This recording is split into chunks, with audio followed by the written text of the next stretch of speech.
Good afternoon. आज मैं आपको यहाँ पर फिजिक्स में ऊर्जा के बारे में पढ़ा रहा हूँ। तो ऊर्जा, एनर्जी कहते हैं इसको इंग्लिश में। किसे कहते हैं ऊर्जा?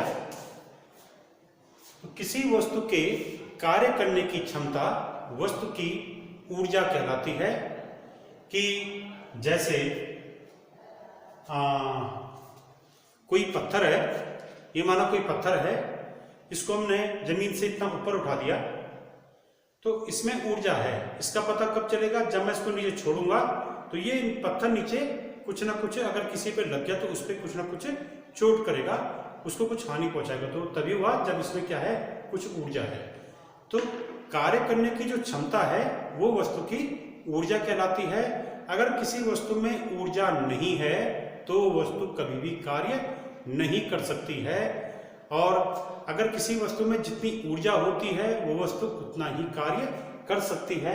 जैसे कि माना कोई वस्तु है, वो वस्तु उसमें 100 जूल की ऊर्जा है। माना किसी वस्तु में 100 जूल की ऊर्जा है तो इसका अर्थ है कि वो वस्तु 100 जूल का कार्य कर सकती है। ठीक है, उस वस्तु में 100 जूल का कार्य करने की क्षमता है। तो कार्य करने की जो क्षमता होती है उसी को हम वस्तु की ऊर्जा कहते हैं। पर ऊर्जा जो है कहाँ से प्राप्त होती है?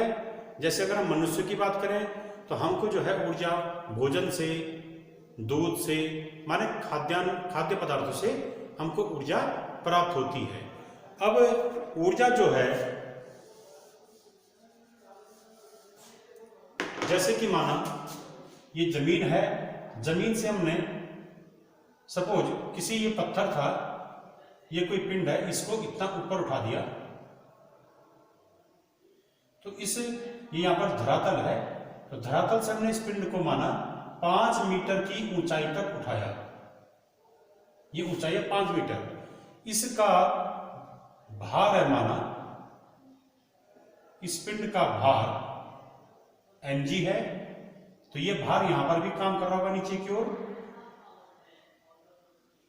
इसका भार mg है, मतलब पृथ्वी इसको अपनी ओर mg भार से नीचे की ओर आकर्षित कर रही होगी।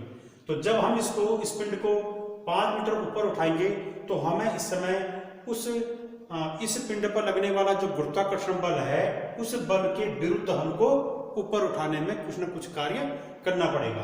तो हमको इस पिंड को ऊपर उठाने में गुरुत्वाकर्षण बल के विरुद्ध जो कार्य करना पड़ेगा वही कार्य इस पिंड की ऊर्जा कहलाएगा। भले वो कोई विशेष प्रकार की ऊर्जा होगी पर वो इसकी ऊर्जा कहलाएगा। तो जब भी ऊर्जा की माप ज्ञात करनी है कि ऊर्जा कितनी है तो हमें ये देखना पड़ेगा कि उस पिंड पे कितना कार्य किया गया है। कि यहाँ पर इसको गुरुत्वाकर्षण बल के विरुद्ध यहाँ से यहाँ उठाने में जितना भी कार्य किया जाएगा वही कार्य इस पिंड की ऊर्जा होगी इस समय। अब ऊर्जा कितने प्रकार की होती है? तो ऊर्जा के कई रूप हैं। तो जैसे ऊर्जा, यांत्रिक ऊर्जा, यांत्रिक ऊर्जा, और इसी प्रकार से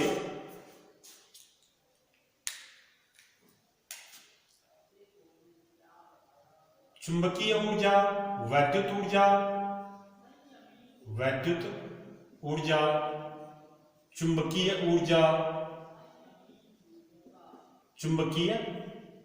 ऊर्जा, रासायनिक ऊर्जा,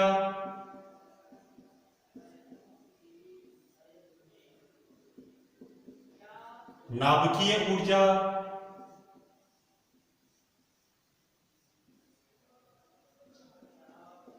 ऐसे तमाम ये रूप, ये सब क्या है? ऊर्जा के ही रूप हैं। ऊर्जा विभिन्न रूपों में रहती है, विभिन्न रूपों में प्राप्त होती है। अब हम यहां पर पढ़ेंगे यांत्रिक ऊर्जा। तो यांत्रिक ऊर्जा 2 प्रकार की होती है। पहली है गतिज ऊर्जा,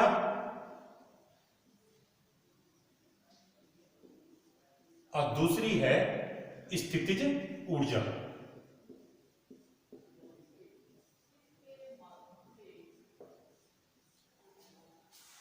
यांत्रिक ऊर्जा को इंग्लिश में कहते हैं मैकेनिकल एनर्जी। इसके मैकेनिकल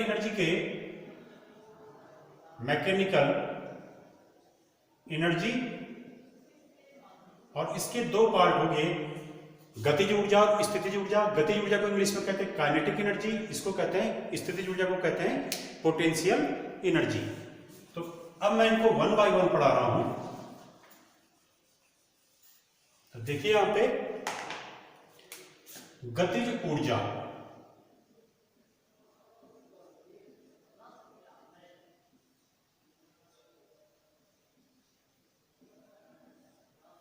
गतिज ऊर्जा इसको इंग्लिश में कहते हैं काइनेटिक एनर्जी। Kinetic energy. तो गतिज ऊर्जा की परिभाषा क्या है? सामान्य परिभाषा इसकी है कि किसी वस्तु में उसकी गति के कारण कार्य करने की जो क्षमता होती है वह उस पिंड की गतिज ऊर्जा कहलाती है। पर इसकी जो परिभाषा है ये बहुत सूक्ष्म छोटी परिभाषा है। इसको अगर हम विस्तृत रूप में कहें तो विस्तृत रूप में इसकी परिभाषा ये है कि किसी वस्तु को विराम स्थिति से गति की वर्तमान स्थिति तक लाने में जो कार्य करना पड़ता है वो कार्य उसकी गतिज ऊर्जा कहलाती है। या अगर कोई पिंड, जैसे पिंड है ये गतिमान अवस्था में है, गति की अवस्था में है, तो निश्चित कभी ना कभी ये पिंड विराम अवस्था में रहा होगा। तो किसी पिंड को विराम अवस्था से उसकी गति की वर्तमान अवस्था में लाने के लिए जो कार्य करना पड़ता है वो कार्य उस पिंड की गतिज ऊर्जा कहलाती है। और इसी प्रकार से जैसे माने पिंड गति की अवस्था में है, जैसे फुटबॉल पे हमने किक मारी और वो यहां से यहां तक आके रुक गई, ठीक है, तो किसी गतिमान वस्तु को, ठीक है, किसी गतिमान वस्तु को उसकी वर्तमान अवस्था से विराम अवस्था तक लाने में जो कार्य करना पड़ता है वो कार्य उस पिंड की गतिज ऊर्जा कहलाती है। तो इसको देखिए, जैसे यहां पर माने पिंड है, ये यहां पर विराम में था,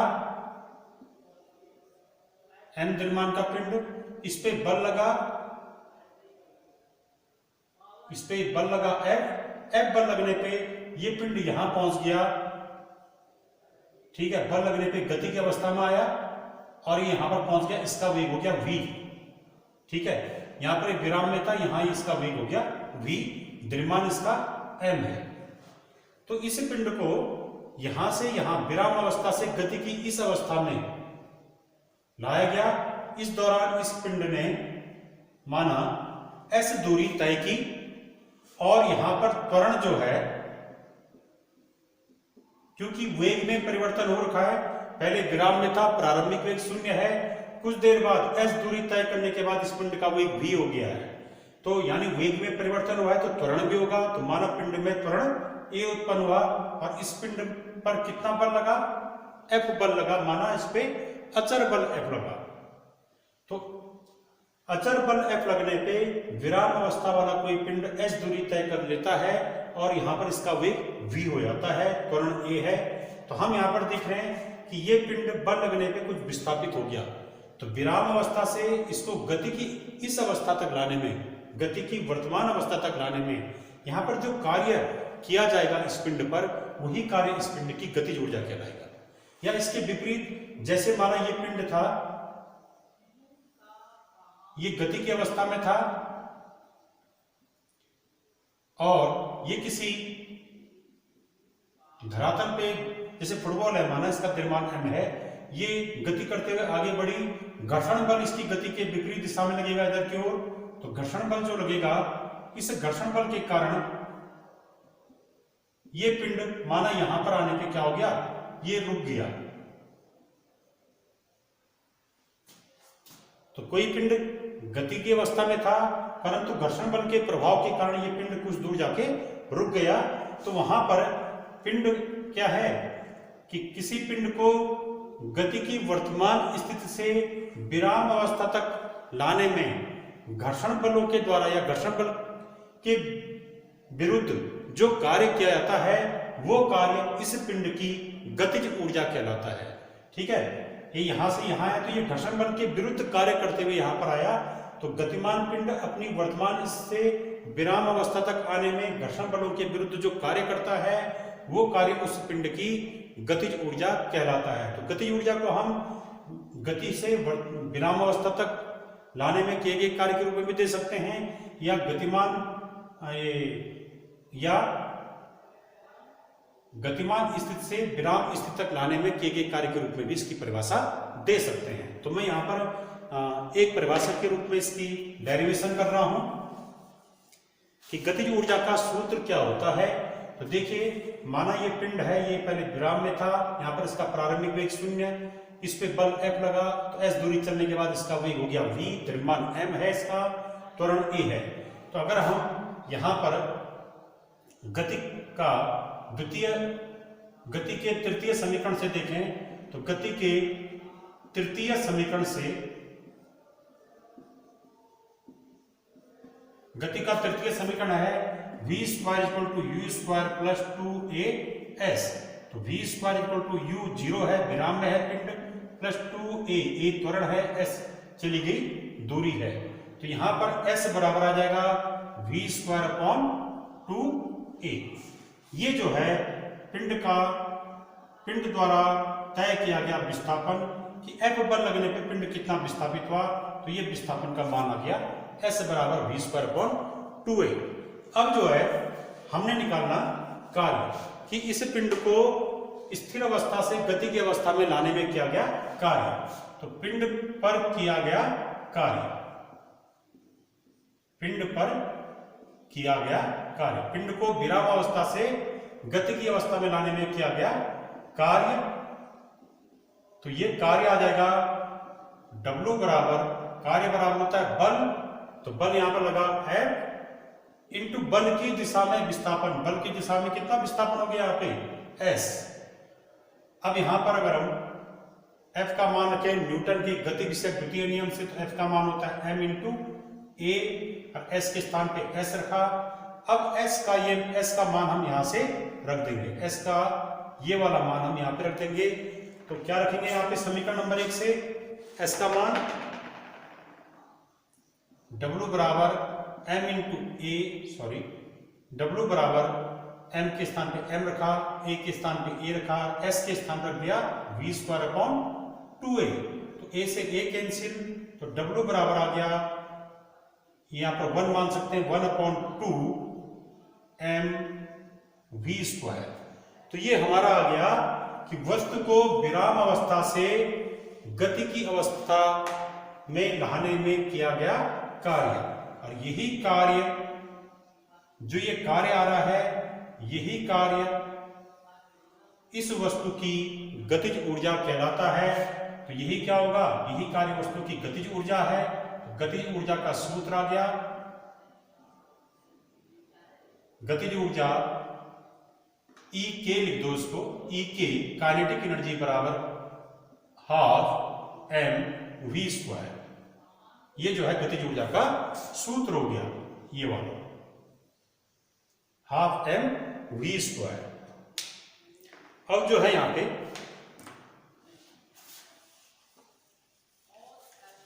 गतिज ऊर्जा और कार्य से संबंधित एक प्रमेय है जिसको हम कहते हैं कार्य ऊर्जा प्रमेय। तो उसको देखिए कि वो प्रमेय क्या है।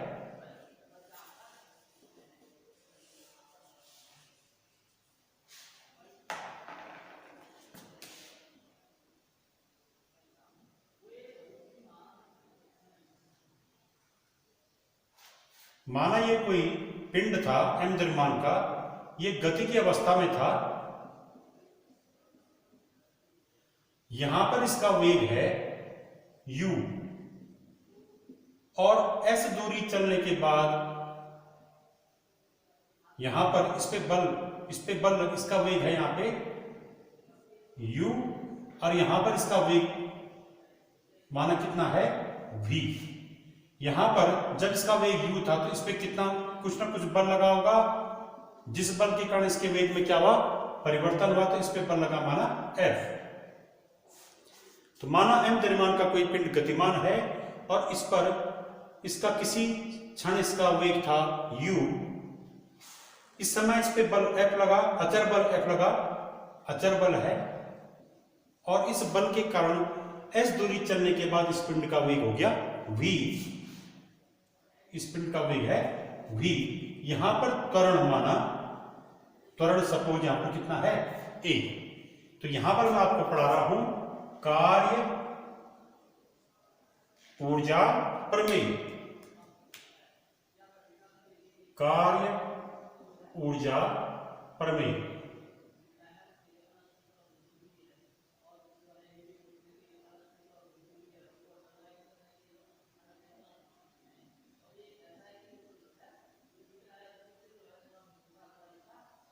कार्य ऊर्जा प्रमेय क्या है? कार्य ऊर्जा प्रमेय कार्य और गतिज ऊर्जा के बीच संबंध को व्यक्त करती है ये प्रमेय। तो देखिए इसमें क्या है कि पिंड का वेग, पिंड पे बल लगा F, तो F बल के द्वारा इसका वेग u से v हो गया और इस दौरान इसने s दूरी तय की। तो यहां पर इस बल द्वारा पिंड को विस्थापित करने में किए गए कार्य की हम गणना कर लेते हैं। तो देखते हैं कि बल F द्वारा पिंड को s दूरी तक विस्थापित करने में किया गया कार्य, विस्थापित करने में किया गया कार्य। तो ये कार्य W मान रहे हम, तो W बराबर हो जाएगा कार्य बराबर बल इंटू बल की दिशा में विस्थापन। बल कितना लगा यहां से यहां तक? अचर बल लगा F इंटू बल की दिशा में विस्थापन, विस्थापन है S। अब हम यहां पर देखते हैं W बराबर F का मान न्यूटन के गति के द्वितीय नियम से F बराबर m इंटू ए। m क्या है इस पिंड का द्रव्यमान, a क्या है त्वरण, और इंटू S ये विस्थापन आ गया। इसको हम फिलहाल समीकरण नंबर 1 लिख रहे हैं, ये वाला। अब इसके बाद देखिए गति के तृतीय समीकरण पे चलते हैं। तो गति का तृतीय समीकरण में देखिए यहां पर प्रारंभिक वेग u है, अंतिम वेग v है, विस्थापन है u से v, वेग होने के दौरान विस्थापन है s, त्वरण है a। तो यहां पर जो है गति के तृतीय समीकरण से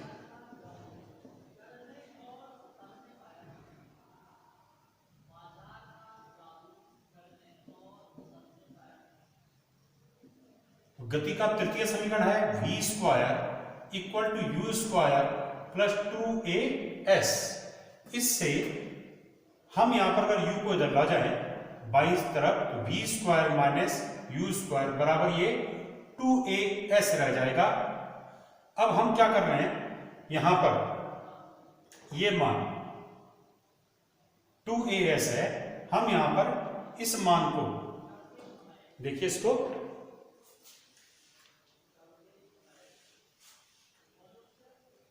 इसमें v square minus you square जो है इसमें दोनों तरफ 1/2 से गुणा कर दीजिए, पहले m से गुणा कीजिए। तो अगर मैं दोनों तरफ m से गुणा कर दूं तो ये हो जाएगा m, इससे गुणा कर दीजिए 1/2 m से इधर भी और इधर भी गुणा करने पर, तो 1/2 m से दोनों तरफ इस समीकरण के दोनों तरफ गुणा करने पर, दोनों तरफ गुणा करने पर तो कीजिए गुणा इसको, ये हो जाएगा क्या 1/2 m यहां भी लिखा गुणा में और 1/2 m यहां भी लिखा गुणा में, तो ये हो जाएगा 1/2 m गुणा गया 2as था ही पहले से ये। तो इस समीकरण में 1/2 m से दोनों तरफ गुणा किया तो देखिए 2 से 2 कैंसिल हो गया और यहां क्या आ रहा है, यहां आ गया, इसको अंदर गुणा कीजिए, half m v square minus half m u square equals to m a s। इसको लिख दीजिए समीकरण नंबर 2। अब समीकरण नंबर 1 हमारे पास ये थी, समीकरण नंबर 2 ये है। तो देखिए इनके एमएस की वैल्यू यहां ये आ रही है, यहां एमएस की वैल्यू डब्ल्यू के बराबर है। जब ये दोनों आपस में बराबर हैं तो ये और ये भी बराबर होंगे। तो समीकरण नंबर 1 और 2 के दाएं पक्ष बराबर है तो इनके बाएं पक्ष भी बराबर करने पर हमारे पास ये रिजल्ट आता है समीकरण 1 व 2 से। तो समीकरण 1 और 2 से क्या निष्कर्ष निकल गया? समीकरण नंबर 1 और 2 से ये आ गया कि W बराबर ये half m v square minus half m u square, ये आ गया। अब ये हमारे पास आ गया कार्य ऊर्जा प्रमेय का रूप। तो W क्या है? कार्य। ये क्या था? कार्य। तो यानी W कौन सा कार्य था कि इस पिंड पर बल F द्वारा इसको S दूरी तक विस्थापित करने में किया गया कार्य। तो ये कार्य किसके बराबर आया? ये कार्य आया half m v square minus half m u square. तो हाफ एम वी स्क्वायर क्या है? ये है गतिज ऊर्जा का सूत्र, अभी हमने प्राप्त किया था। तो ये कहां पर होगी गतिज ऊर्जा? यहां पे। यहां पर इस पिंड का वेग v हो गया था, यहां पर पिंड का वेग v है, तो यहां पर इसकी गतिज ऊर्जा कितनी होगी? यहां पर इसकी गतिज ऊर्जा होगी हाफ एम वी स्क्वायर। यहां पर इस पिंड का वेग u है, तो यहां पर इसकी गतिज ऊर्जा कितनी होगी? प्रारंभिक स्थिति में जब वेग u था, क्योंकि हाफ एम यू स्क्वायर। तो ये आ गया अंतिम गतिज ऊर्जा ऋण प्रारंभिक गतिज ऊर्जा। तो यानी गतिज ऊर्जाओं का अंतर है, तो हम लिखेंगे यानी गतिज ऊर्जा में परिवर्तन। ये क्या है? गतिज ऊर्जा में परिवर्तन। तो हमारे पास यहां से एक निष्कर्ष आ गया कि किसी पिंड को विस्थापित करने में किया गया कार्य उस पिंड की गतिज ऊर्जा में परिवर्तन के बराबर होता है, और इसे हम कार्य ऊर्जा प्रमेय कहते हैं। तो कार्य ऊर्जा प्रमेय का स्टेटमेंट कथन क्या है? इसका कथन हो गया कि किसी पिंड को बल द्वारा किसी पिंड को विस्थापित करने में किया गया कार्य उस पिंड की गतिज ऊर्जाओं में परिवर्तन के बराबर होता है।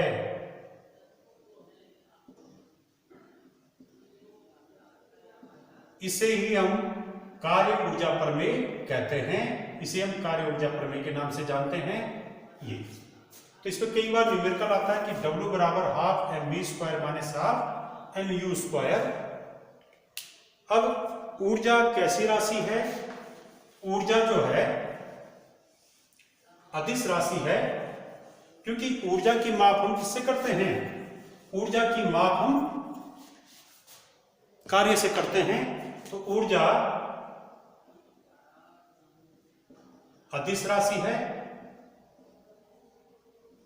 कारण इसका यह है क्योंकि ऊर्जा की माप कार्य से होती है, तो कार्य अदिश राशि, तो ऊर्जा भी क्या है? अदिश राशि है। और ऊर्जा के मात्रक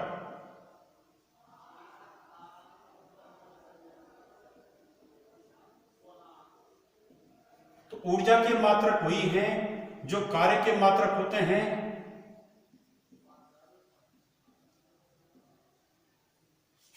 इसके मात्रक क्या हैं? Joule,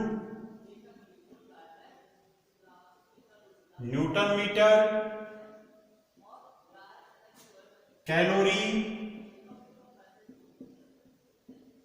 kilo calorie, electron volt,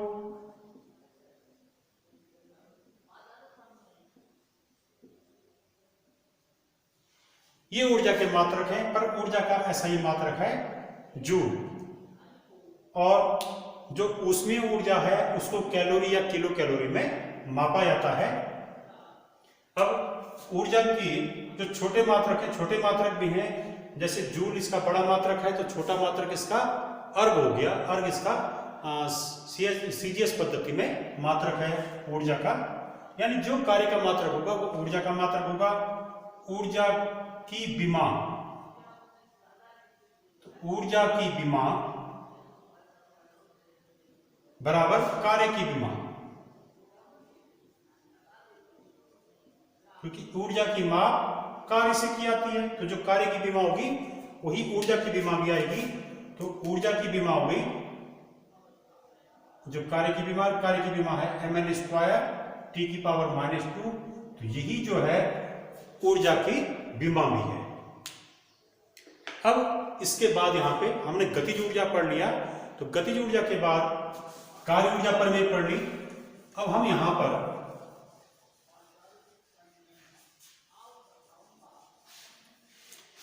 कार्य ऊर्जा प्रमेय में जो हमने डेरिवेशन की उसमें हमने ये माना था कि इस पिंड पर इसका वेग यहां पर u था, थोड़ी देर में इसका वेग यहां पे v हो गया।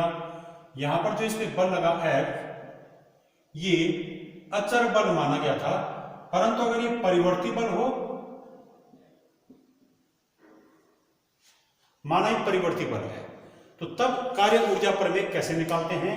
तो देखिए इसको, परिवर्ती बल मतलब इसका हर क्षण इस बल का मान चेंज हो रहा है। तो यदि परिवर्ती बल हो तो हम ये मान के चलने की माना यहां से ये पिंड यहां से यहां आया और यहां से यहां आने के दौरान इस पिंड में कितना विस्थापन हुआ, इस पिंड में एक अल्प विस्थापन आया ds। यानी जब तक इस पिंड में बल F लगा, तो बल F लगने के दौरान इसमें अल्प विस्थापन ds उत्पन्न हुआ। यह है माना। इस पिंड का वेग u था, द्रव्यमान m है, और इस पिंड पर परिवर्ती बल लगा। परिवर्ती बल के अंतर्गत इस पिंड ने s दूरी तय की और इसका वेग u से v हो गया। माना किसी क्षण इस पिंड पर बल यहां से यहां के बीच बल लग रहा था F बल, ये परिवर्ती बल, और इस F बल के अधीन इसमें कितना, ये पिंड कितना विस्थापित हुआ, इसमें अल्प विस्थापन आया ds, ये अल्प विस्थापन है। तो अब पिंड को अल्प विस्थापित करने में किया गया कार्य, तो हम ये कार्य निकालते हैं कि परिवर्ती, मैं यहां पर निकाल क्या रहा हूं, मैं यहां पर पुनः कार्य ऊर्जा प्रमेय निकाल रहा हूं।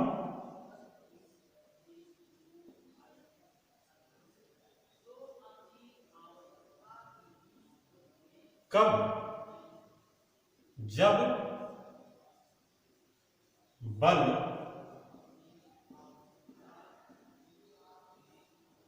परिवर्ती हो। जब बल परिवर्ती है, जब परिवर्तित हो रहा है, तो तब हम कैसे निकालेंगे इसको। तो परिवर्ती, पहले हम ये लिखेंगे यहां पे कि इस परिवर्ती बल F द्वारा, परिवर्ती बल F द्वारा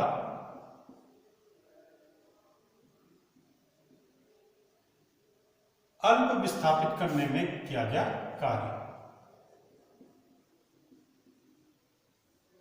अल्प विस्थापित दिए करने में किया गया कार्य।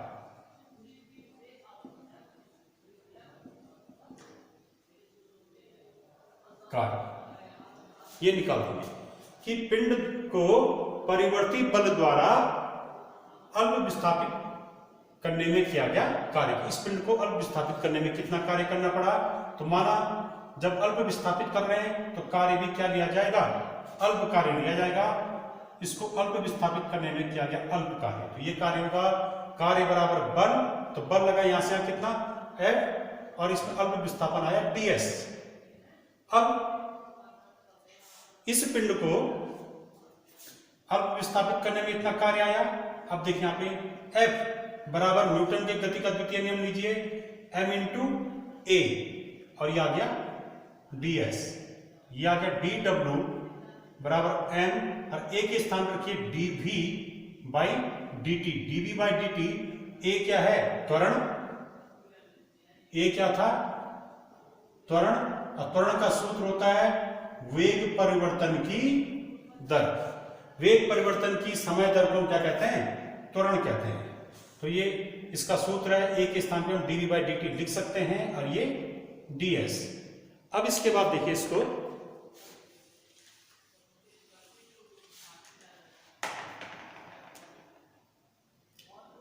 कि dw बराबर यहां क्या m, इसको dt को इसके फॉर्म में लिख सकते हैं हम dv by dt into ds। तो हम इसको लिख सकते हैं ds by dt into dv। तो यह आ गया D W equal to M. अब ये ds by D T, S क्या था, ds अल्प विस्थापन, तो विस्थापन परिवर्तन की समय दर ये कहलाता है वेग, इसे हम वेग कहते हैं। और ये dv, तो ds अपॉन dt ये वेग के बराबर होता है, ये वेग का सूत्र है। तो इसके स्थान पर हमने वेग लिख दिया कि वेग v बराबर होता है ds बाई dt। जैसे त्वरण a बराबर ये, वैसे वेग v बराबर है ds अपॉन dt। तो ds अपॉन dt के स्थान पर वेग लिख दिया। अब यहां पर ये क्या आया, अल्प कार्य, तो पिंड को ds अल्प विस्थापित करने में किया गया कार्य ये आ गया। अब हम यहां पर निकालते हैं कि जब अल्प विस्थापित करने में इतना कार्य हुआ तो इस पिंड को s दूरी तक विस्थापित करने में किया गया कार्य, ठीक है। और इस s दूरी में इसका वेग क्या होता है, u से v हो जाता है, ठीक है। तो पिंड को उतने समय तक विस्थापित करने में किया गया कार्य जितने समय में इसका वेग u से v हो जाता है। तो यहां पर हम लिखेंगे पिंड का वेग u से v करने में किया गया कार्य, परिवर्ती बल द्वारा किया गया कार्य। तो ये कार्य क्या आएगा,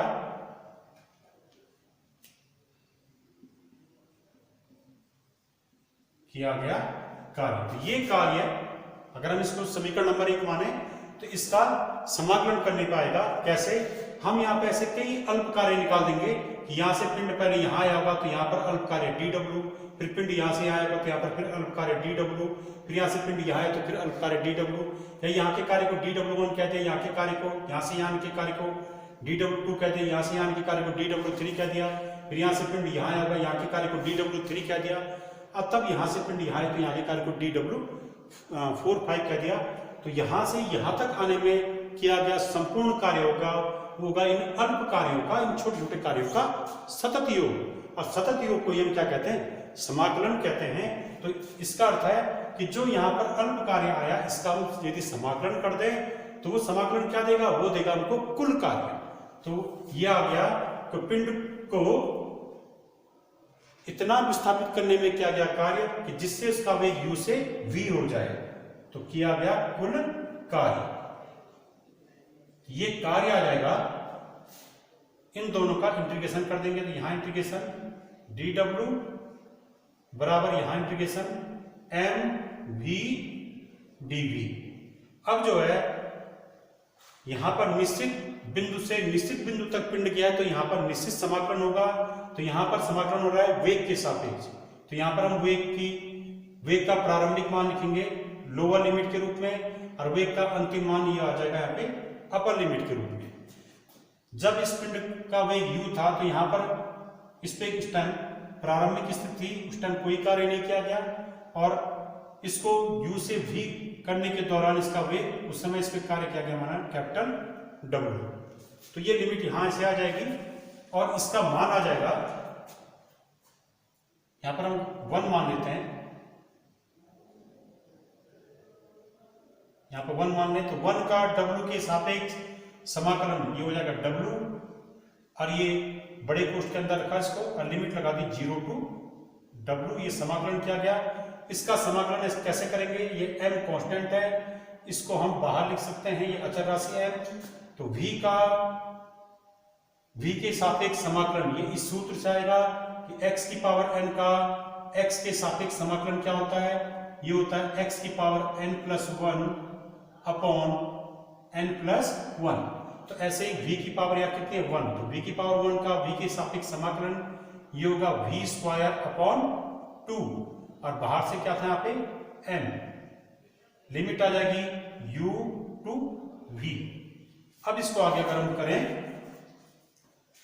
तो यहां पर रखिए w के स्थान पे पहले ये अपर लिमिट आएगी, w ही आएगा, फिर माइनस आएगा, फिर w के स्थान पे लोअर लिमिट 0। देखिए कैसे करते हैं, एक बार इसके स्थान पे अपर लिमिट रखेंगे, ये रख दिया, फिर माइनस आएगा फॉर्मूले में, फिर इसके स्थान पे लोअर लिमिट रखेंगे। ऐसे ही यहाँ पे ये m लिखा, फिर यहाँ पे इसके स्थान पर पहले अपर लिमिट रखा, तो अपर लिमिट हमने कैपिटल V मान रखा, कैपिटल V का स्क्वायर हो जाएगा अपॉन 2, फिर माइनस इसके स्थान पे लोअर लिमिट रखा, तो इसके स्थान पे लोअर लिमिट क्या आएगा u, u स्क्वायर अपॉन 2। अब ये हो गया W इक्वल टू 1/2 कॉमन लीजिए या इसको अंदर गुणा कीजिए तो यह आ जाएगा 1/2 m v square minus 1/2 m u square. तो ये हमारा कार्य ऊर्जा प्रमेय का सूत्र आ गया कि कार्य ये W क्या है, पिंड को विस्थापित करने में बल द्वारा किया गया कार्य। ये किसके बराबर होता है, अंतिम गतिज ऊर्जा ऋण प्रारंभिक गतिज ऊर्जा, यानी गतिज ऊर्जाओं का अंतर, यानी गतिज ऊर्जाओं में परिवर्तन। तो कार्य किसके बराबर हो गया, गतिज ऊर्जा में परिवर्तन के बराबर हो गया।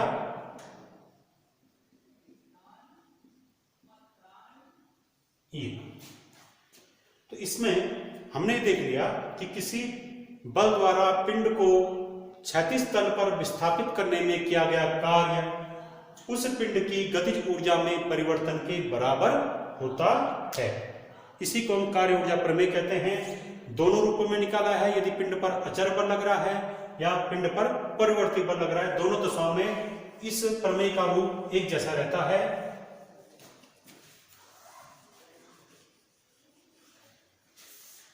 कोई पिंड जो है या तो स्थानांतरित गति करेगा या घूर्णन गति करेगा या दोलन गति करेगा। तो अगर पिंड स्थानांतरित गति कर रहा है,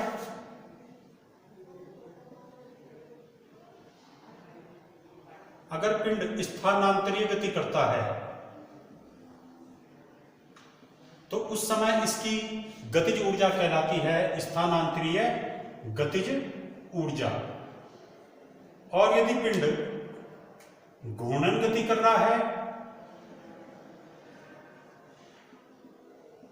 तो उस समय इसकी गतिज ऊर्जा कहलाती है घूर्णन गतिज ऊर्जा। और यदि पिंड दोलन गति कर रहा है, कंपन गति कर रहा है, तो उस समय इसकी गतिज ऊर्जा कहलाती है कंपन गतिज ऊर्जा। अगर कंपन गति कर रहा है तो उस समय इस पिंड की गतिज ऊर्जा कहलाएगी कंपन गतिज ऊर्जा। तो पिंड में तीनों प्रकार की गतिज ऊर्जाएं होती हैं गति के दौरान, या तो ये वाली ऊर्जा होगी या ये ऊर्जा या ये ऊर्जा। और अगर हो सकता कि दो प्रकार की गति एक साथ हो रही है, पिंड स्थानांतरित गति भी कर रहा है और घूर्णन गति भी कर रहा है, जैसे कार चल रही है तो कार का जो पहिया है वो घूर्णन गति भी कर रहा है, स्थानांतरित गति भी कर रहा है, तो उस समय इसके पास स्थानांतरित गतिज ऊर्जा और घूर्णन गतिज ऊर्जा दोनों प्रकार की गतिज ऊर्जाएं होंगी। कंपन गति में कंपन गतिज ऊर्जा होगी पिंड के पास। अब देखिए इसमें कि ये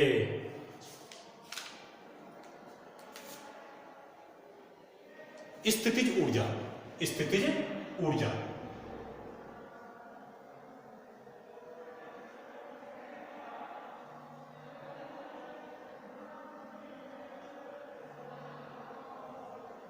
पोटेंशियल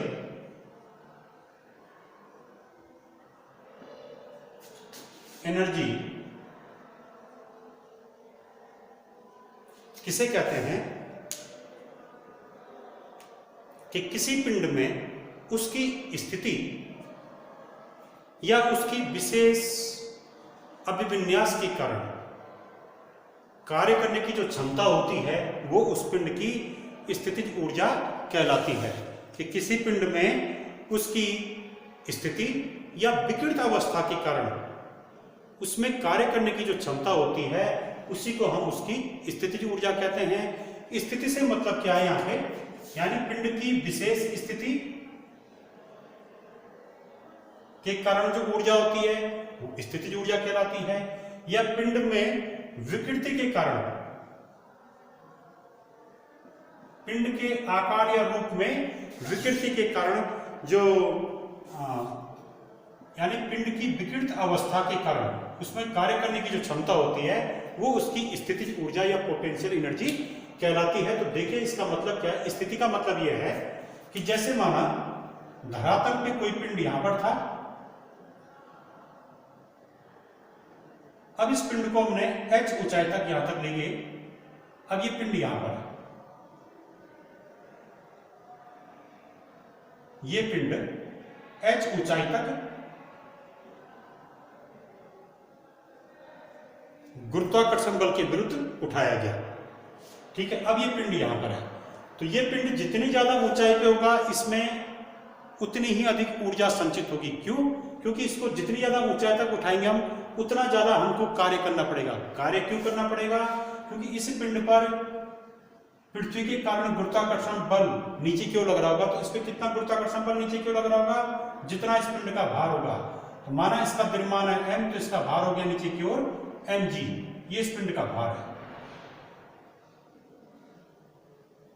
तो इतने भार माने एक प्रकार का बल, भार वो बल है जिस बल से पृथ्वी इस पिंड को अपने केंद्र की ओर आकर्षित कर रही होगी, उस बल को हम इस पिंड का भार कहते हैं। तो इस पिंड पर, इस पिंड का भार है mg, तो यानी इस पिंड को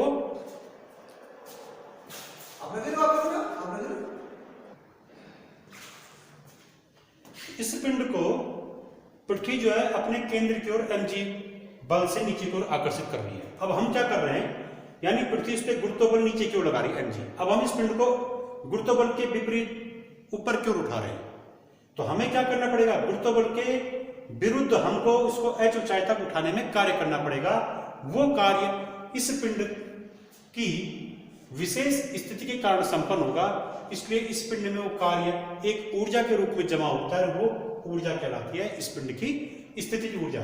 ध्यान से सुनिए दोबारा कि इस पिंड को गुरुत्व बल के विरुद्ध h ऊंचाई तक उठाने में, पिंड को धरातल से h ऊंचाई तक उठाने में गुरुत्व बल के विरुद्ध जो कार्य किया जाएगा, वो कार्य इस पिंड की स्थितिज ऊर्जा कहलाएगी। और वो कौन सी स्थितिज ऊर्जा होगी?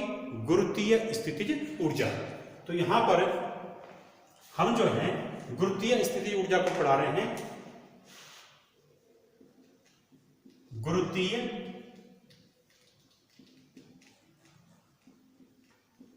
स्थितिज ऊर्जा।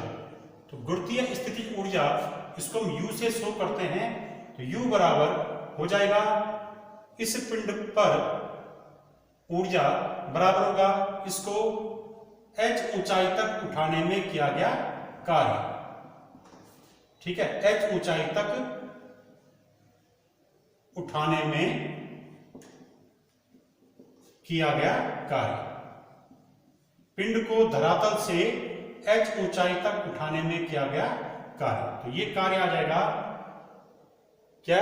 विस्थापन तो h हो गया, इस पे बल इंटू विस्थापन, ये आ जाएगा। तो बल आ जाएगा, इस पे कौन सा बल लग रहा है नीचे की ओर? m इंटू जी। विस्थापन कितना हुआ इसका? h।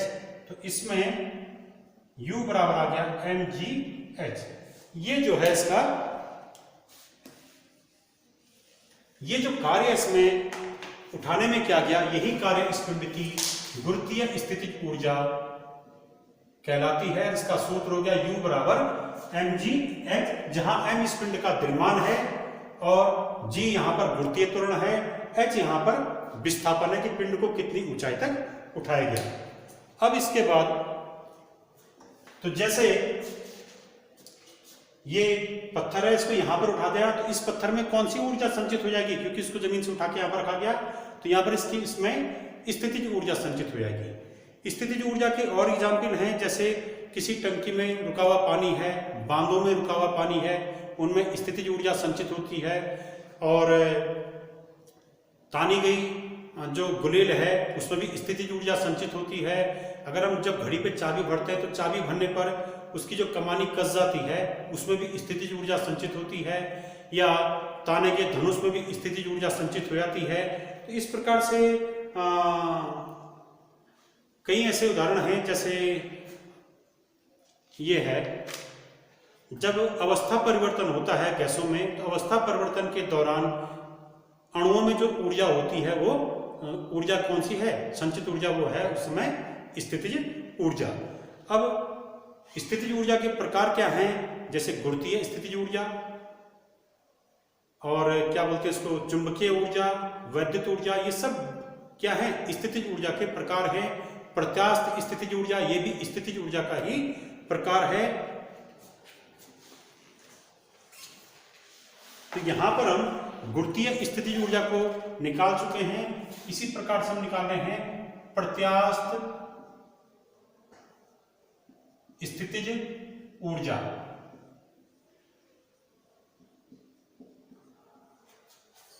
तो प्रत्यास्थ स्थितिज ऊर्जा को कैसे निकालेंगे, देखिए यहां पे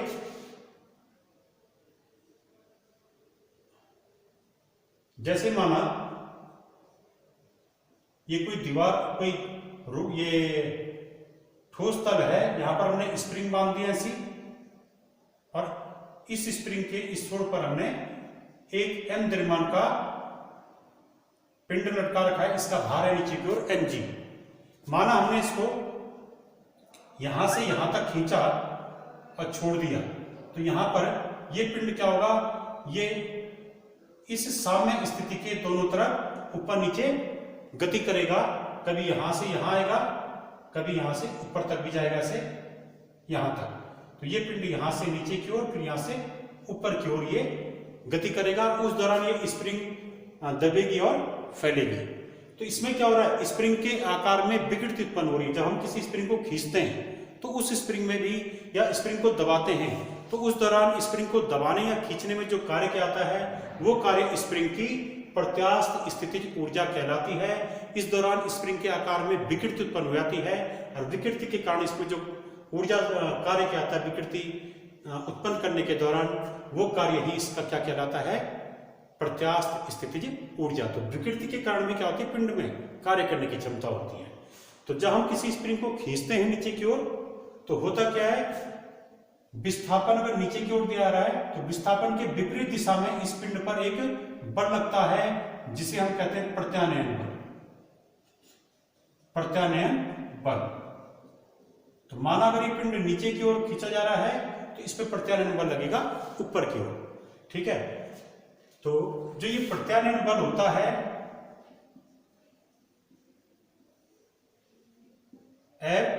ये विस्थापन के अनुक्रमानुपाती होता है, और दिशा में क्या होता है, विपरीत। माना विस्थापन है x, तो यह आ जाएगा F प्रत्यानयन बल F is proportional to -x। ठीक है, x क्या है यहां पे, x यहां पर क्या है, ये विस्थापन है। x यहां पर विस्थापन है, यहां से यहां तक खींचा हमने और छोड़ दिया, तो ये पिंड का विस्थापन हो गया। तो प्रत्यानयन बल इस विस्थापन के अनुक्रमानुपाती होता है। जितना ज्यादा विस्थापन देंगे, तो वहां पर विस्थापन का विरोध करने के लिए उतना ज्यादा क्या होता है, प्रत्यानयन बल उत्पन्न हो जाता है। प्रत्यानयन बल जो है स्प्रिंग के खींचने का या स्प्रिंग के दबने का विरोध करता है, इसलिए हमेशा विस्थापन की विपरीत दिशा में लगता है। अब यहां पर क्या होगा, अगर इस पिंड को विस्थापित करना है, तो इतना ही बल हमको बाहर से लगाना पड़ेगा। तो बाह्य बल भी कितना लगाना पड़ेगा पिंड को विस्थापित करने के लिए, तो पिंड पर लगाया गया बाह्य बल, पिंड को विस्थापित करने के लिए लगाया गया बाह्य बल, ये हो जाएगा इस F के बराबर। F का मान क्या आएगा, F का मान यहां पर निकाल रहे हैं, थोड़ा देखिए यहां पे, थोड़ा इसको पूरा कीजिए। ये प्रत्यानयन बल किसके बराबर आएगा, माइनस यहां पर एक नियतांक आएगा K। तो K यहां पर कहलाता है स्प्रिंग का बल नियतांक। ये क्या है, स्प्रिंग का बल नियतांक। अब यहां पर जो बाह्य बल होगा, पिंड को विस्थापित करने के लिए लगाया गया बाह्य बल, ये होगा F एक्सटर्नल। ठीक है, बाह्य बल F एक्सटर्नल, तो ये भी किसके बराबर, ये कितना होगा इसका मान, ठीक है, प्रत्यानयन बल के बराबर। तो इस मान को यहां पर अगर हम रख दें, और दिशा में विपरीत होगा, क्योंकि ये बाह्य बल विपरीत दिशा में लगेगा प्रत्यानयन बल के। अगर स्प्रिंग को खींचा जा रहा है, तो बाह्य बल लगेगा नीचे की ओर, प्रत्यानयन बल लगेगा ऊपर की ओर। ठीक है, तो ये दोनों के एक दूसरे के विपरीत दिशा में होंगे, तो F एक्सटर्नल बराबर आ गया माइनस F का मान क्या था, माइनस KX। तो ये आ गया F एक्सटर्नल बराबर KX। ये है पिंड को x दूरी तक विस्थापित करने में किया गया कार्य। ये x दूरी तक विस्थापित करने में लगाया गया बल। अब जो है हम यहां पर ये निकालना चाह रहे हैं कि इसको x दूरी तक विस्थापित करने में किया गया कार्य। तो कार्य कैसे निकालेंगे,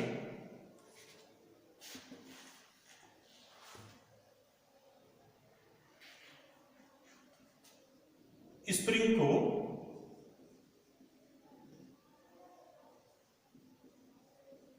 dx दूरी तक, पहले हम ये मानेंगे कि स्प्रिंग में एक अल्प विस्थापन dx उत्पन्न किया और अल्प विस्थापन उत्पन्न करने में किया गया कार्य। तो पिंड को ds दूरी तक विस्थापित करने में कार्य, ये कार्य dw है माना अल्प कार्य। यह आ जाएगा इस पिंड पर लगाया गया बाह्य बल F एक्सटर्नल इंटू विस्थापन dx। तो पिंड को x दूरी तक विस्थापित करने में किया गया कार्य, ये कैसे आ जाएगा, या स्प्रिंग को x दूरी तक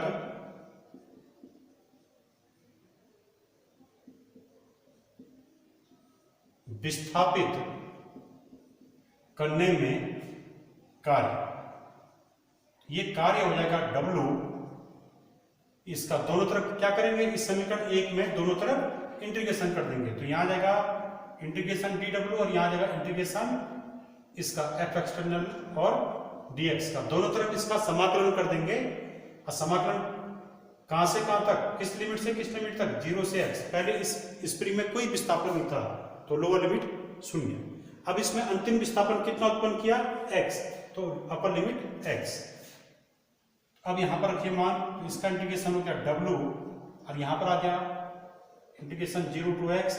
F एक्सटर्नल का मान यहां से रखिए, F एक्सटर्नल का मान था, इसका मान था kx अभी निकाला था, और ये dx। तो इसको अगर हम आगे सॉल्व करें